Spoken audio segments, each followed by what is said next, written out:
What we do here is go back. Okay,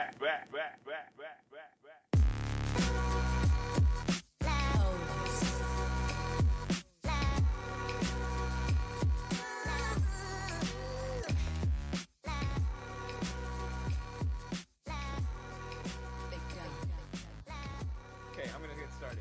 So here we go. 1, 2, 3. Welcome back, everybody, to what is this? Episode 6. Is that right? Episode 6 of the Wheel Route Podcast. I think this was week 11 of the college football season. So yeah, welcome back. Thanks for joining us. Just want to remind you guys that the Wheel Route Podcast is brought to you by the34.com. So check out the34.com for sports commentary and analysis, as well as all the happenings in the sports world.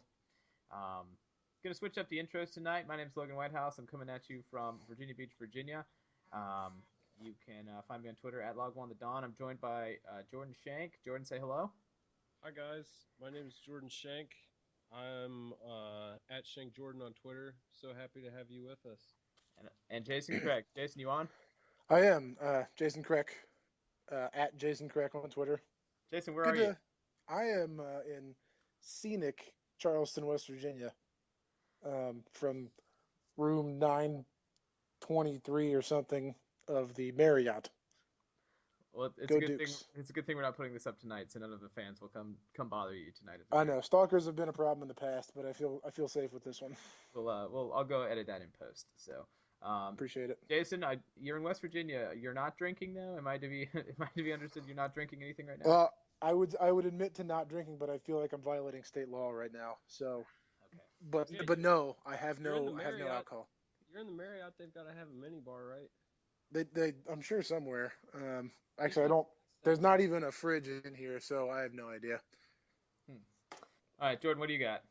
I've got a Snake Dog IPA from Flying Dog Brewery.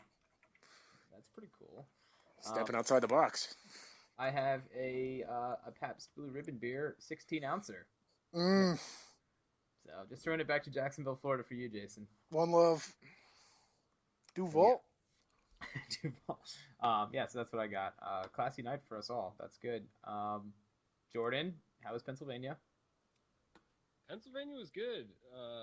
The fishing wasn't, but my first Pennsylvania experience that didn't involve Philadelphia. Ooh, that's good. Or yeah. Camden, New Jersey, probably. That's correct. But yeah, I really enjoyed it. I was in State College for the weekend. Did some fishing in the surrounding areas. State College is a fun place, man. That's cool. For all you folks who haven't been, I encourage you to check it out. Reminded me a lot of kind of a Harrisonburg, Charlottesville hybrid. Neat. Checked out a bar Saturday night, which was last night, called Bill Pickles. Okay. Which was a great spot. $2 Budweiser drafts all day, every day. So, strong. It was a nice spot. Had a good time. Very good. Good. All right. Well, did you get to watch any football yesterday? I did catch some of the evening games while at the Pickles establishment. So. Good. Very good. Jason, you got to watch some football. I did get to watch some football. 2 weeks in a row. I know. I'm overdosing. The Dukes were on the road for football at Delaware, and we were between road trips for hoops, so I got to put another dent in our couch and sit there all day, and it was glorious. Perfect. Sounds like a good Saturday. So did you rotate the cushions like I told you? I did. Good. More out of necessity for Chargers than actual adulthood thinking, but yeah. I'm going to count it. Right.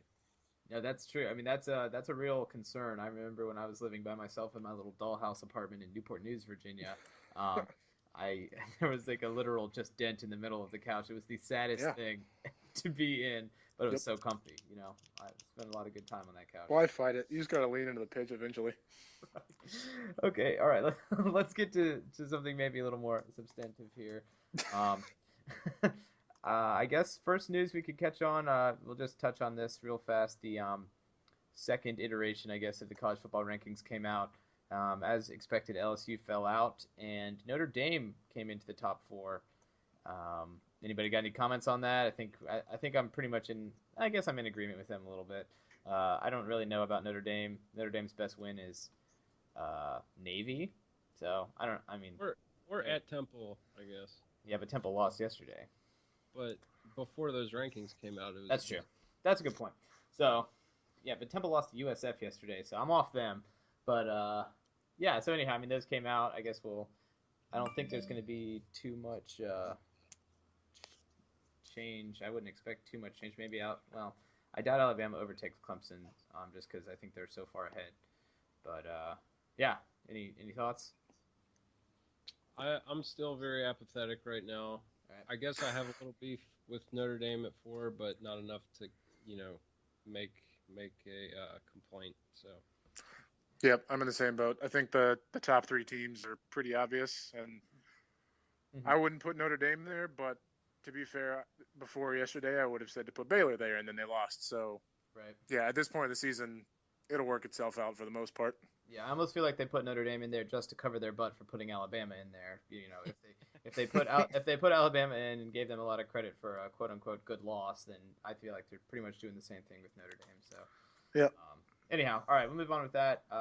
This kind of hit, I think, on was it Thursday or Friday, but I guess Gary Pinkel, the head coach at Missouri, has decided to retire effective at the end of the year, and it sounds like he's facing some health concerns. Sounds like they're manageable health concerns, but not necessarily curable health concerns. So, our thoughts and prayers with him. He's been a real class act. I mean, I've been pretty impressed with what he's been able to do with Missouri. And I had no idea he's been the coach there for 25 years. Wow. So yeah, he's been. I mean, he pretty much is Missouri football, right? For lack of a better term. I mean, I think he's got 125 wins or something, and then the next guy has they only had 117 wins total in their history before he got there, something crazy like that. So, and he oversaw things as they moved to the SEC, and everybody was like, that's a waste of an ad. They're just going to get run over, and they came out in the first couple of years. They were awesome. So yeah, they won the East both. They've won. Yeah, they won the East twice, and I mean Georgia won it once since they joined. But to do that for Missouri is pretty impressive. I believe I think he has lymphoma, right? Yeah, some form of, I think it was like a form of non-Hodgkin's lymphoma. Right. I think that's what they said. I'm a little, the medical words might be wrong there. Yeah, but something like that. Sounds like he was, wants to spend time with family, and, good for him for being able to make that choice. So, I don't know. He kind of strikes me as a guy that, I think he loves football. I think he loves his team, but it seems like he has a really good perspective on things, too. So, yep. And he wears a mean visor, and I always love a man that wears a mean visor. Yeah, you just hate to see, Jerry Kill was another situation like this where, health kind of forces the hand, and right, and the decision wouldn't have been made otherwise, but they're, making the decision for the bigger picture, and you kind of hate to see that take place. But yeah, him being there 25 years, that's probably the quietest 25-year career. We hear all the time, especially recently, about Frank Beamer's 29 years. And part of that is, it's a regional media thing, us all being in Virginia, but Pinkel being there 25 years, I would have never gotten that right. So, yeah. So anyhow, best wishes with him as he moves on at the end of the year, but I guess that's another job that we can add to our ever-expanding list of jobs open this year, and probably, I mean, it's an SEC job. I don't know. We can talk about where we think about that job ranks in a little bit, but yeah, that's going to be interesting to see because that's another spot open. But we did have a spot get filled, though. I see Minnesota promoted their interim head coach. I believe his name is Tracy Claeys to be the full-time head coach. They did not promote the guy who was eating the ice cream on the sideline, unfortunately, to be the head coach. I was pulling for him, the guy eating the dilly bar, but yeah. So anyhow, I don't really know anything about Tracy Claeys. It seems like the players all really rallied around him after Coach Kill resigned, and he gets the job. So good for him. What do you guys think? Yeah, I mean, any thoughts on Big Ten coaching news? It makes sense that they'd go with him as the interim. I have no idea if he'll be full time, or if they'll drop the tag at the end of the year. If No, they they'll- will. I don't know. They promoted him to they removed the Oh, interim tag. oh, they already dropped the intern tag. My yes, fault. yeah. So Clearly I'm informed. that job's off the list. Got it. Yeah, I mean, obviously, half the battle is having the locker room, and so if he does that, then more power to him. Yeah.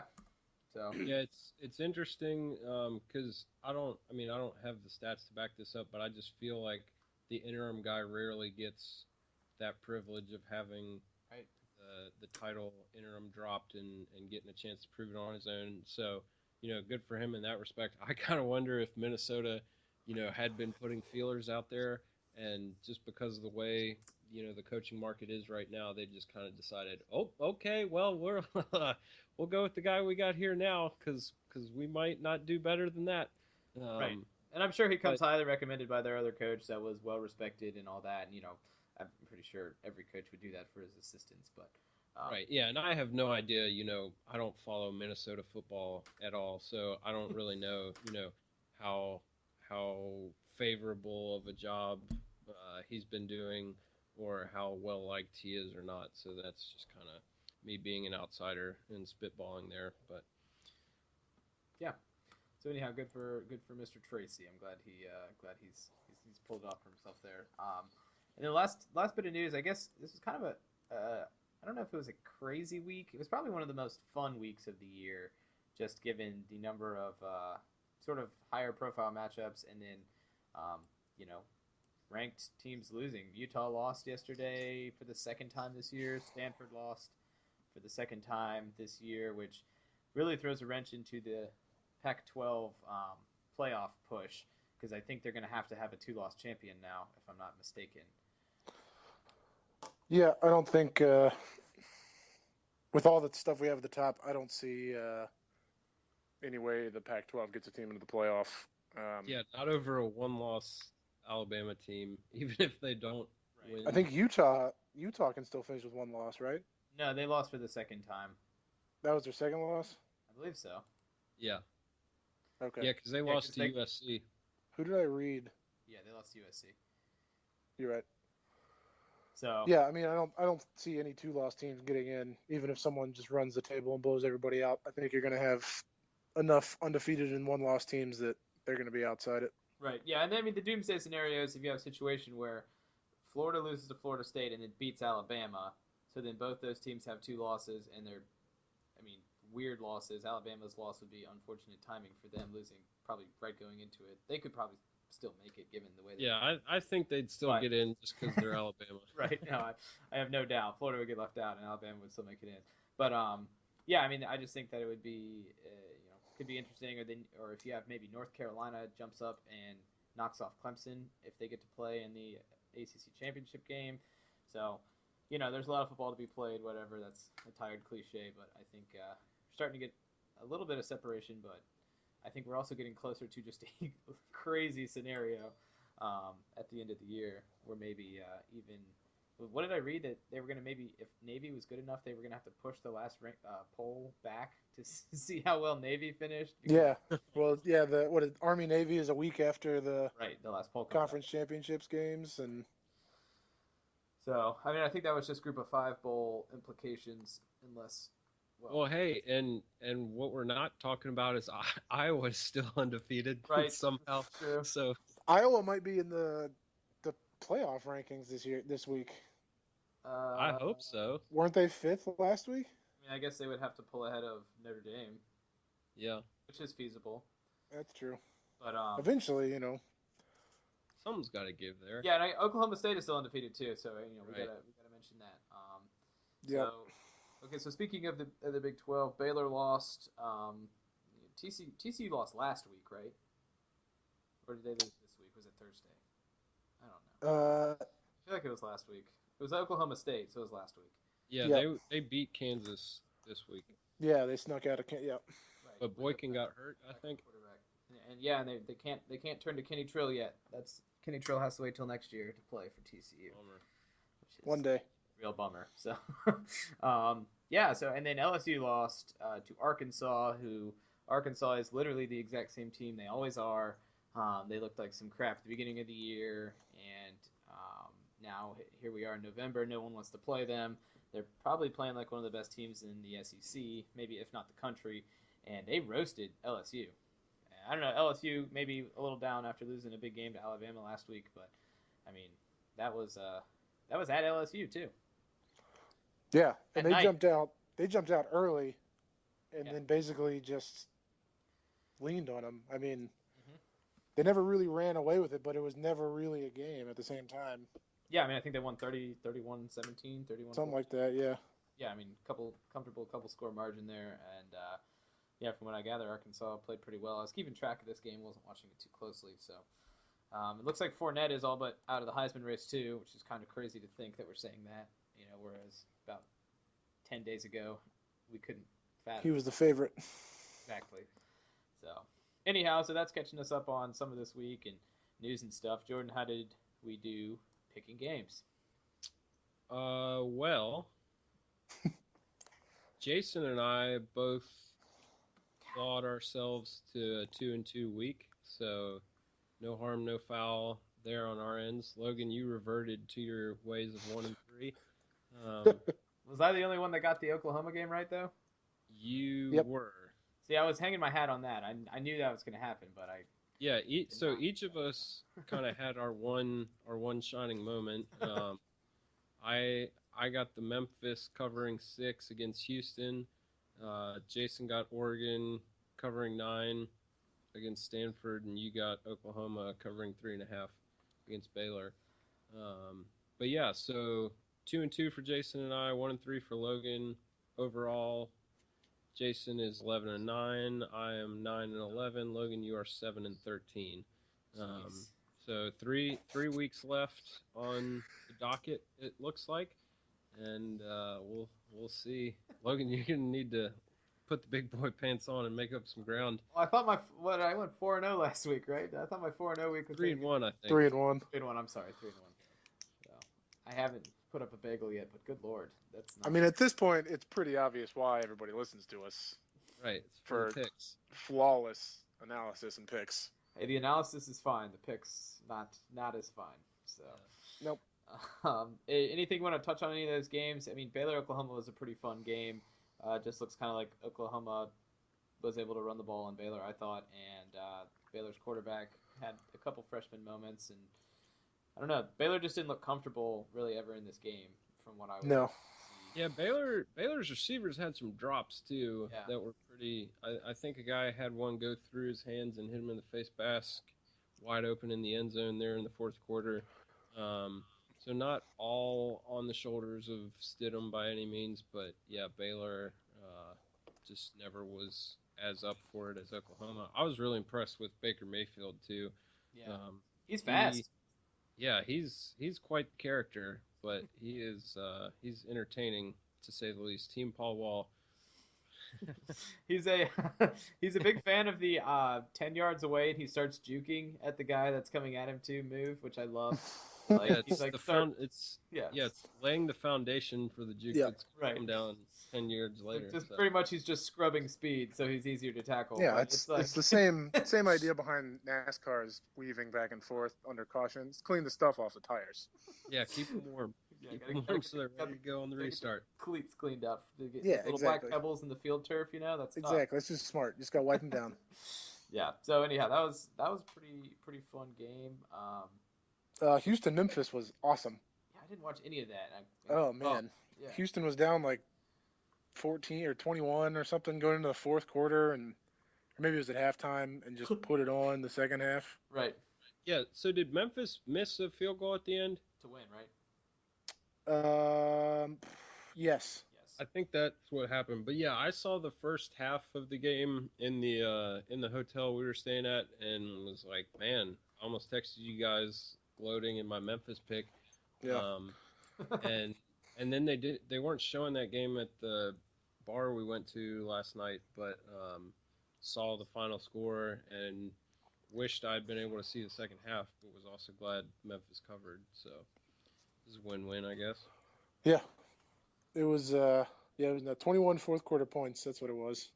They were down 20 going into the fourth. Right, that was it. Yeah, Houston's offense was fun to watch. Yeah, it was cool. I guess the hot rumor right now going around is that like South Carolina has an under the table handshake agreement with Tom Herman, who is Houston's coach, and who knows if any of that is true. Yeah. Likely not true, but that would be a heck of a hire. He appears to be a really good coach. So Yeah, I mean, I think that game was, a duel between two coaches who will certainly be coaching somewhere else and making a lot more money next year. Right. In Fuente and Herman. But yeah, they're young. They run fun offenses. They appear to get along well with players. I mean, yeah. I haven't heard anything about South Carolina, but it wouldn't shock me. It'd be stupid not to at least try. Mm-hmm. Yeah, the thing I think I've always read about Herman is that he's got his sights kind of ultimately on the Texas job and possibly one of the like A&M or Texas Tech jobs. So one of the bigger Texas schools. So I think it'll be interesting to see. So hypothetically, if he takes a South Carolina job and say Charlie Strong gets fired next year or the year after, will he leave South Carolina and the SEC to go take that job if it's available? Right. Well, I wonder would Texas hire the coach at Houston to coach Texas? Right. I think that's probably an equally weighted question. I mean, I guess A&M hired the coach at Houston to coach A&M, and he's been fine for the most part. But Texas likes to think of themselves as having a little more clout than A&M. So above all that. But, Yep. Yeah. Anything else to touch on those games before we move on to this upcoming week? I would just say, Logan, you kind of touched on it briefly, but the LSU game, from what I saw, LSU is just kind of lifeless, and it makes me think that Alabama kind of got them twice. Just the devastation they put on them last week kind of carried over to this week, and they really didn't have any juice, and it was weird to watch because, like you said, Death Valley at night, and they're just kind of out there going through the motions for the most part. Yeah, they were sleepwalking a little bit.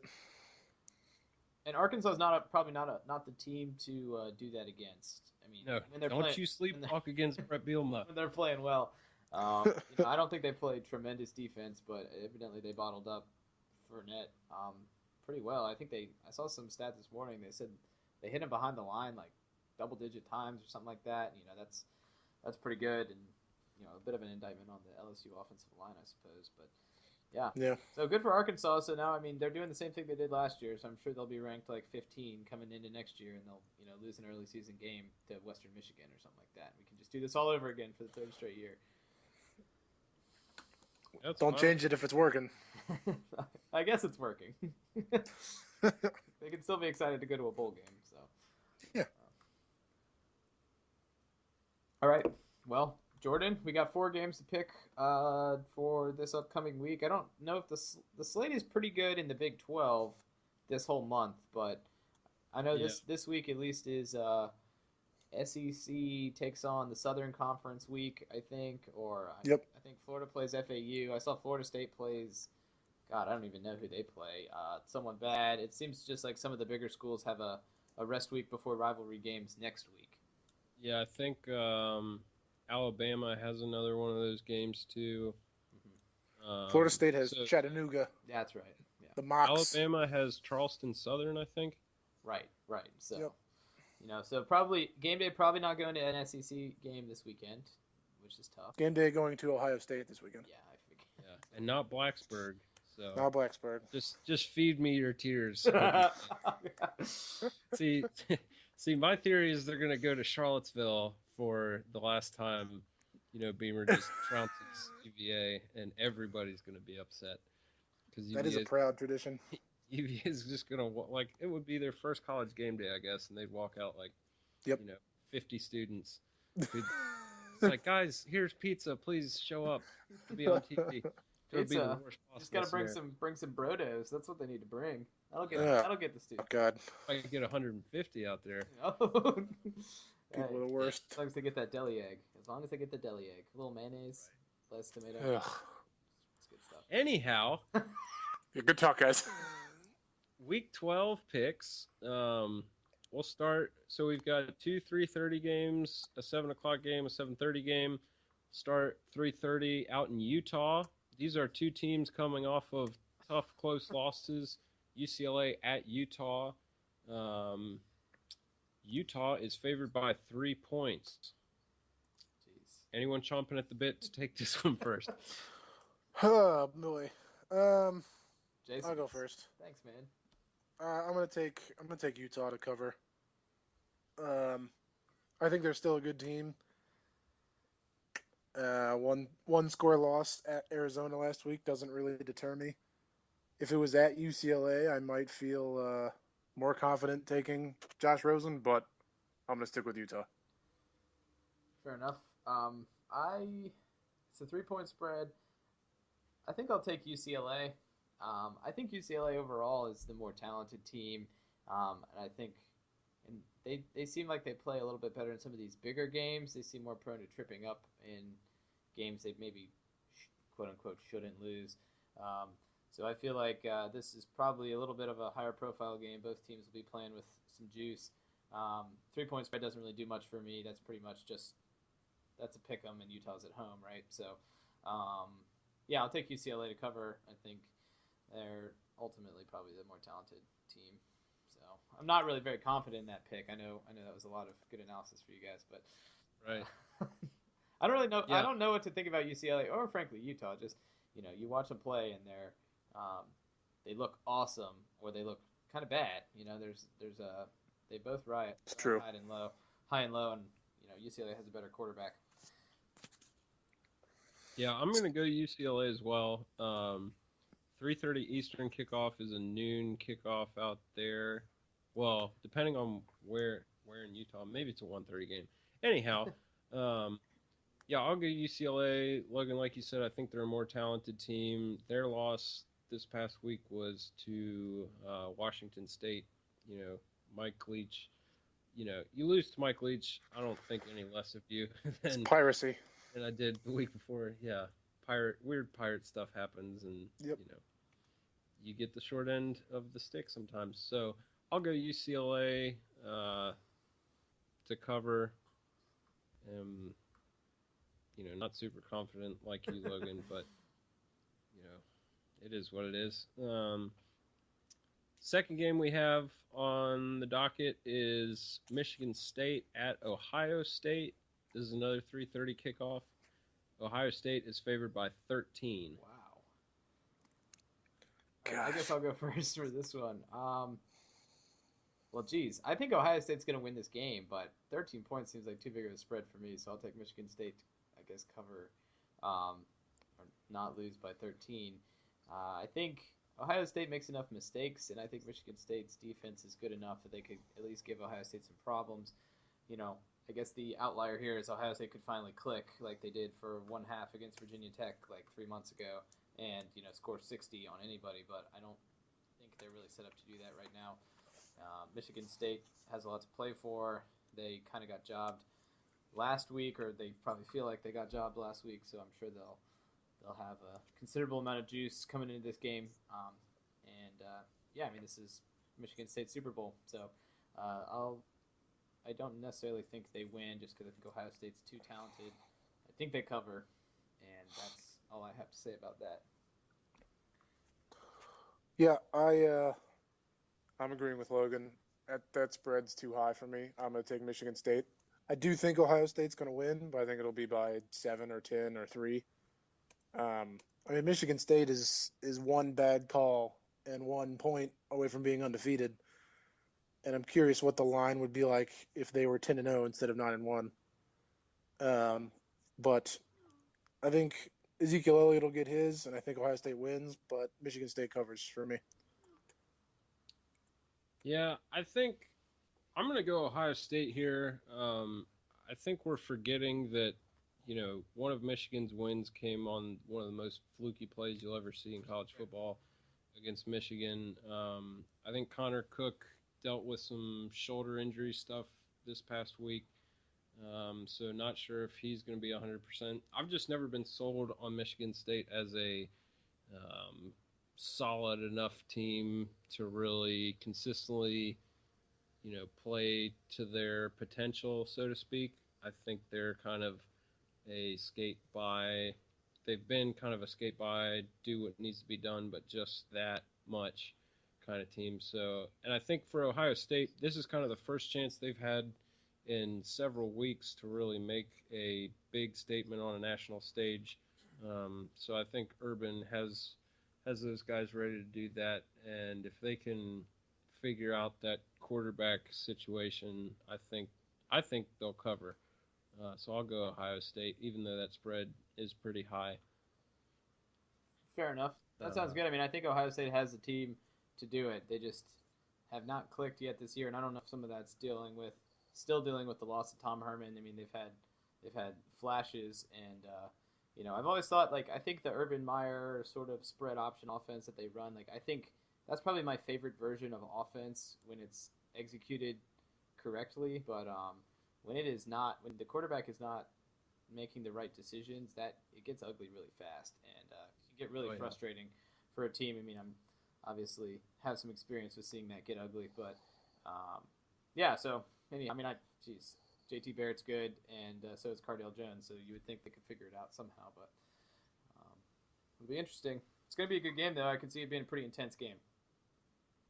Yeah. Third game of the day, the 7 o'clock kickoff, is Mississippi State at Arkansas. I chose this game because I think these two teams, Mississippi State got blown out of the water by Alabama this past weekend. I don't think Mississippi State is necessarily as bad as they looked against Alabama. I think, the Tide are just rolling that heavily right now. And Arkansas, big win against LSU, but again, I don't know that they're that good as the score would indicate. I think, like I mentioned earlier, I think part of that was just kind of the Alabama hangover got to LSU and kind of exaggerated things in that game. So I think they're two teams who necessarily aren't as good or as bad as they looked this past weekend. But Mississippi State at Arkansas 3.5-point favorites. Jason? Yeah, sure. I'll go first. I'm taking Mississippi State in this. I think Arkansas is a good team, but I feel like Mississippi State is gonna come out angry. Dak Prescott's still pretty good at football. I have a feeling this might be a pretty ugly game. I think Mississippi State probably wins by like 10, but I like them, especially as an underdog. That's a good thought. I think I'll take Arkansas here. I think they got it rolling now. I think they're just a pain in the butt to play against. Mississippi State just got beat to death. So I'll take Arkansas here. I think kind of body blow theory with Mississippi State. I think they got pretty beat up against Alabama. I think one of their good receivers got hurt as well, and so I think Arkansas will be able to win the game at home.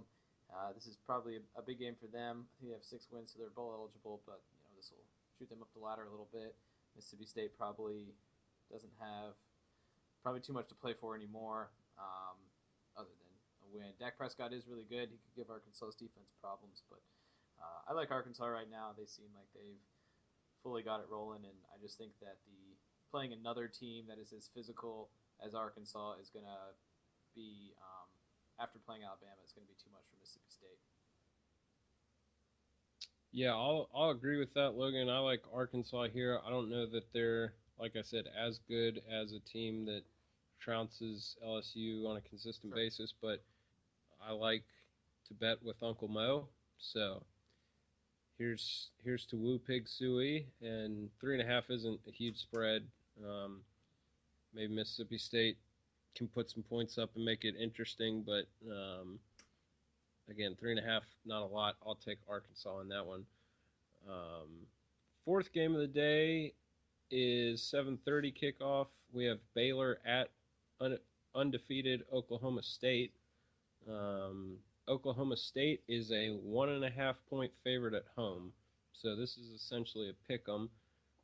I'll take this one first. I like Oklahoma State being at home. coming off not a great win at Iowa State, but an ugly win is still a win, and they've got a lot to play for. It'll be interesting to see where they land in the next playoff rankings, and that potentially could give them some added motivation as if they needed any more already. But yeah, I like Oklahoma State here to stay undefeated and get it done against Baylor. I can go next. I think at a 1.5 point spread, that seems pretty tight to me, especially given Baylor coming off a loss. So I guess with that said, I think I'll take Baylor. I think Oklahoma State's going to maybe a bit of a look ahead to the Oklahoma game the following weekend, the Bedlam game, which is going to be mammoth. Oklahoma State goes into that game. Well, regardless of if Oklahoma State goes into that game undefeated, that's going to be a huge game. But I think Baylor got knocked around a little bit last week. A bit of a wake up call. They're going to be desperate. So I think I'll take Baylor to win the game. That makes sense. I'm actually going to take Oklahoma State. I like Baylor a lot, and I'm going to, if at all possible, watch this game, but I doubt I'll see any of it because it's going to be really fun. I mostly just want to see undefeated Oklahoma State against one-loss Oklahoma in Bedlam for maybe a playoff spot on the line. Like, that just seems awesome, so I'm going to let my emotions get the best of me, and I'm going to pick Oklahoma State. Yeah, betting with your heart has never been a bad idea. I'm saying. I think that's the first rule of gambling, right? Let your emotions get involved. Listen to your heart. Yeah. When he's calling for you. Okay. Okay. It's like you can't help yourself. It's coming down the tracks, and you just have to stand there and take it. That's in the fine print. Yep. Okay. Well, cool. So yeah, next week. So those are some pretty good games. I'm interested to see how that shakes out. That Baylor game is going to be pretty telling. Oklahoma State didn't look great this week, and I don't know, they could have been sleepwalking a little bit. Iowa State's not great, but Iowa State gave them a lot of problems, and so. Yeah, we also had some games that could have been more interesting based on different results from yesterday. Memphis is at Temple. But both of those teams coming off of losses. UNC is at Virginia Tech. UNC put up over 55 points again against Miami this week. So it'll be interesting to see that offense going against, Mr. Bud Foster. And he's just coaching with his pants on fire for Frank right now. Marquise Williams threw up the most disrespectful "you to suck it" thing. Oh yeah. Oh man, that was incredible. Awesome. That was so beautiful. Who hasn't dreamed of doing that? Yeah, I don't often applaud things that a North Carolina athlete does, but I'll give Marquise his due. Yeah, that was impressive. Also impressive. Did you guys see Cam Newton dancing in that guy's face today? Did you guys see any vibes of that or anything? That was awesome. It was the swaggiest thing I've seen in a long time. And people on Twitter are pissed. Oh, yeah. Well, he's a thug, Jason. You have to remember this. Yeah. When I say people on Twitter, what I mean is angry white. They probably live in Charleston, West Virginia. Angry white man. There's a good chance I'm within a mile of a dozen of them. So, yeah. Anyhow, all right. So that's next week. Any other games of note next week? Florida FAU. That's a big one. TCU is at Oklahoma. That could be fun. Yeah, but is Boykin gonna play? Do we know Boykin's status yet? I don't think so. I would imagine they'll just list him kind of as the token questionable right now. Let me see. Yeah. But yeah, again, that could have been a more fun game. Sure. If TCU had won. Yeah, so Trayvon Boykin questionable right now. They haven't put a line out for that game. So LSU is at Ole Miss. Ole Miss is actually favored by 5 in that game. Wow. Well, that's the annual we crapped our pants, playoff game right there. Yep. So, two probably super talented, potentially playoff level teams that just can't seem to get out of their own way when it comes to this. Ole Miss beat Alabama they've lost three they did. times since then. One of them to Memphis. So Yeah. they got losses to Florida and Memphis. I mean, that's not great. So, Alabama has to play host to FCS Power Charleston Southern. ooh, They're like actually a top 5-10 team. they're like 8-2 or something, aren't they? 9-1. There you go. Same. Yeah, they had the same record as Alabama. So I was like looking at that. That'll be. Yeah. Can you imagine if that game, even if that game is close in the fourth quarter, just how steaming angry Nick Saban Black would hole be. would emerge. It makes Feinbaum appointment viewing. Well, I mean, when is it not, Jason? That's fair. That's a fair point. Yeah, so I'm going to root for Charleston Southern very hard this weekend. Let's see if we can get a line on that game. And see if it's going to be crazy, but it's not. There's not a line for it. See if Nick Saban just snaps and actually murders Lane Kiffin on the sideline. Because it's been brewing for forever. He's got to put his son down. Great segue. Jordan mentioning Lane Kiffin. We can move now into our super hot. If I had a nipple, super hot coaching candidate talk that we have here. So Jordan, you mentioned this earlier this week. You dropped a bombshell on the group text that Lane Kiffin was rumored to have been interviewing with Maryland for the Maryland head coaching job. That has since been denied by sources, but I'm pretty sure sources also provided the information. So let's just dream about that happening for just a sec, because and that makes me so happy. I think. Well, this brings up several points. So Awesome. Point A is that Lane Kiffin is likely going to be a head coach again next year. What with all the openings out there, he'll have an opportunity. This freaking guy has coached the Oakland Raiders, USC, and Tennessee. Yeah, that's insane. Like what a resume. He's been. Anyhow, that just blows my mind whenever I think about that. So this was reported earlier this week by Michael Carvel of the Atlanta Journal-Constitution that Lane Kiffin had interviewed for the Maryland job. It just makes me really excited that we could see head coach Lane Kiffin rise from the ashes and become a thing again. B, I've always kind of been sneaky high on the Maryland job as an attractive job, as much as that pains me to say it. I think it's sneaky attractive just because of, we've mentioned before the Mid-Atlantic coaching void potentially really opening up. I think there's a lot of talent in the DMV area that a big name like Lane Kiffin could come in and really put his foot down on and really own that recruiting market. That report kind of got me way too excited for a middle of November coaching rumor, but I'm gonna enjoy it while I have it. Very good. So just to recap, we still have USC, South Carolina, Maryland, Virginia.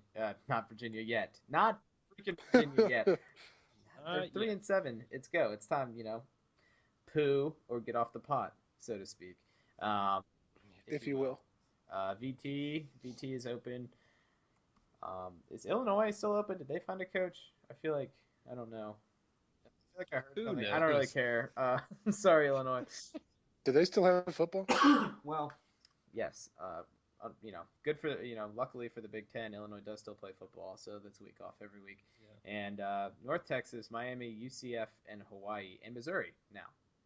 So where do you think Missouri slots in at a similar job level to South Carolina, or do you think it's not quite on par with South Carolina and maybe Maryland? I think it's better. I think it's better than Virginia Tech. Not better. I mean, there's a lot of questions to be asked here, I guess.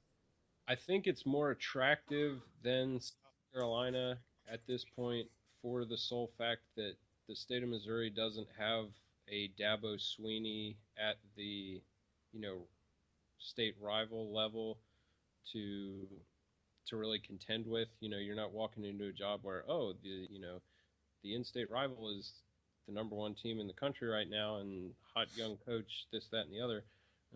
So I think South Carolina, from that angle, is a much tougher job to take on. But they do have, some other things to offer. Tradition, being in the SEC. Proximity to Texas has to count for career. something too. Where they're located, I think they scoop a lot of Texas kids. Being in the SEC, that obviously is got to be the draw. Is there another state school in Missouri of note? Yeah, that's the thing. Not that Certainly nothing remotely close to Clemson. Right. Do good football players come out of St. Louis? I don't really know for sure. I think some do. I don't think. It's just pretty much one city. It's not like Sure, just the numbers game gives you a few. An area like maybe say like the DMV or Hampton Roads area is. You got a more widespread place. But I think like a lot of good basketball players come out of St. Louis. So anyhow, all right. Well. Yeah, well, and then, you are close to kind of those Midwest corn-fed offensive lineman types that can really put some guys on their backs if you're looking to run the ball. What you're saying is Brett Bielema is going to coach Missouri next year. Hey, I wouldn't have a problem with that if I was a Missouri I wonder fan. how Arkansas fans feel about that. They'd probably think they could hire like Nick Saban or something now. People are delusional. Yeah. Woo pig. Yeah. Well, the Miami job, I read that Charlie Strong was reportedly interested in the Miami job. That's scary, just from the standpoint of knowing how well he recruited there for Florida and for South Carolina and for Louisville. I think Teddy Bridgewater was a University of Miami recruit and flipped to Louisville, and he was pretty dang good. So I think there's always been that under sort of, I guess, simmer talk of Charlie Strong would be the best fit at Miami because of his ability to recruit and already proven ability to recruit there. And but I don't know. I feel like they had a pretty good recruiter when they had Randy Shannon too, who's defensive coordinator and everything else. So. All right, so you guys ready for my crazy hypothetical? Always. Right now? If it's a coaching hypothetical, I'm so in. All right. So Charlie Strong. Let's follow this rumor. Charlie Strong takes the Miami job. Texas is now open. So Tom Herman takes the Texas job, which is a stretch, but this is a hypothetical, so I can do whatever I want. Charlie Strong's at Miami. Tom Herman's at Texas. South Carolina no longer has this under-the-table handshake deal. They've been resting on their laurels because they thought they had this deal in place. So they go back to former recruiting coordinator Shane Beamer. You just really want Shane Beamer to get a job like of any magnitude. Just fail miserably. Hey man, he's Beamer. He knows how to connect with the kids. He's got Frank's blood and DNA in his body. Do people actually say? I feel like you guys are just taking swings at straw men here. Do people actually say these things? I've never heard anybody say that. He's got ties to the program, man. Okay. I did read a legitimate article online that floated Everett Withers to South Carolina because of his ties to the Carolinas. Well, yeah, he was the interim at UNC when the Butch Jones nonsense took place. And then Butch Jones apparently is like Mr. Hot candidate for the Miami job too, which is hilarious to me. Yeah. How when there's double-digit head coaching openings, how quick we are to forget just the mess a man made not 5 years ago. And I hear. Let's give Butch Davis millions of dollars to come mess up our program. Jones. Did I say Butch Jones? That's my bad. Well, shoot. That's all good. Yeah, I heard John Gruden has a farm in Missouri, actually, so he could be a sneaky under the table candidate there for the Missouri job. Just kidding. Well, hey, Dwayne "The Rock" Johnson has a farm in Charlottesville, so that's what I'm talking about. Maybe he can coach the Hoos. / head coach, Dwayne "The Rock" Johnson. I'd hire him tomorrow. Oh yeah, we would be in the best shape. Oh, did you guys see that strength and conditioning coach from Georgia that injured his own player by smashing him on the helmet? I did. What happened to that kid? Hurt his neck? Does anyone know? I don't know. I didn't hear the Did finale. anyone I just follow? knew he Did had to, anyone like, follow leave up the on game. this, or did we all just laugh and like laughed I and think we all retweeted? laughed and Pretty and much, just tweeted something to the effect of Mark Richt has lost control His of strength and conditioning. his strength and conditioning coordinator. yep. Well, when is it not a good time for a Mark Rick has lost control? Yeah, it seems joke? like Georgia's righted the ship a little bit. At least it's quieted down. The we need to fire Mark Richt immediately talk, but I wonder if that's going to heat back up here pretty soon. Also, All it's going to take is another loss and or close win against like Georgia Tech. Like if they beat Georgia Tech by 4 points, they're going to want Mark Richt that's probably fired. true. Also, Yep.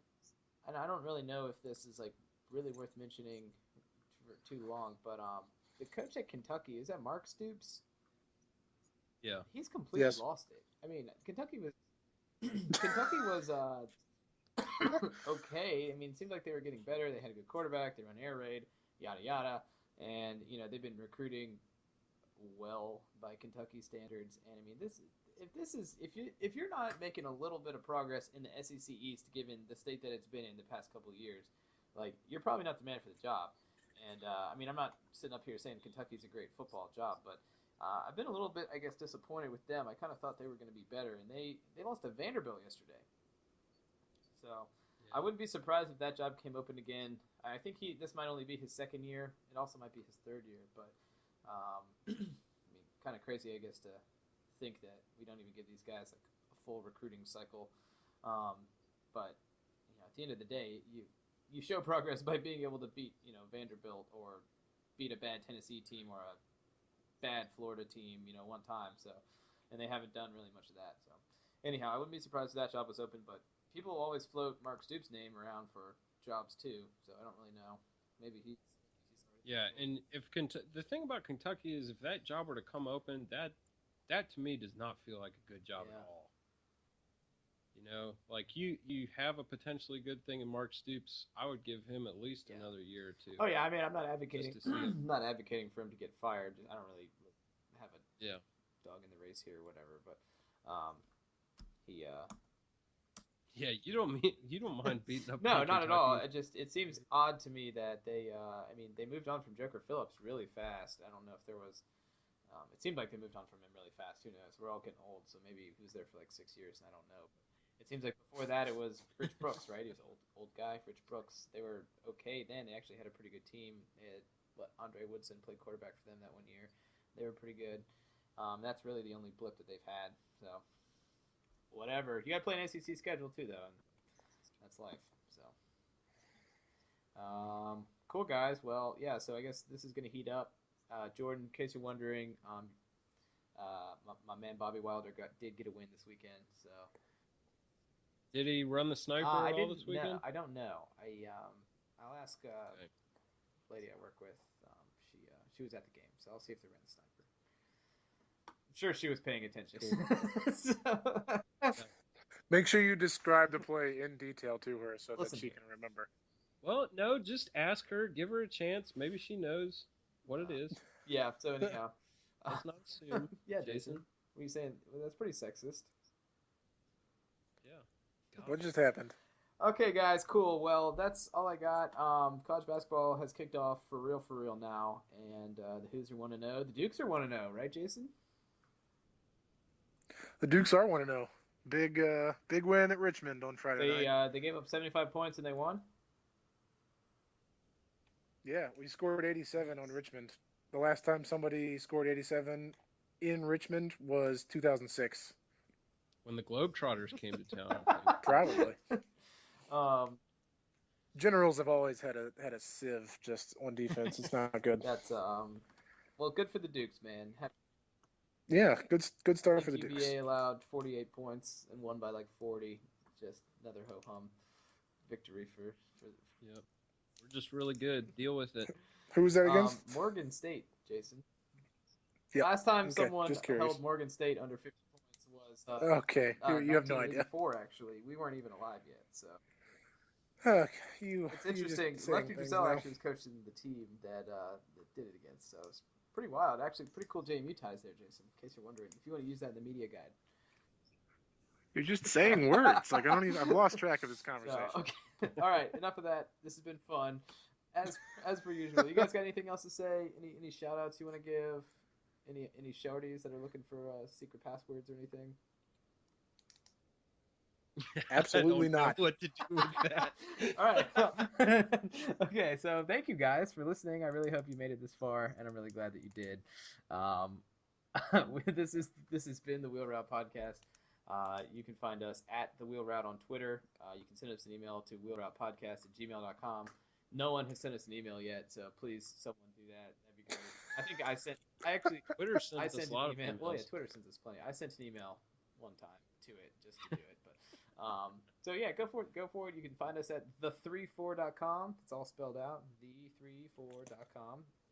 No spaces, no underscores, and you can find Jason at pen15 on Twitter. That's not accurate. You can find Logan, me, Logan, at Log1 the Dawn. Please, guys, land this ship. Yeah, I'm Jordan Shank, at Shank Jordan on Twitter. Have a wonderful week. Don't work too hard. Get ready for Thanksgiving next week. Go Who's. Jason Crack at Jason Crack. Not that horrifying profanity that Logan said. Hey, thanks for listening. Tell your friends. Go Dukes. Perfect. Well done, guys.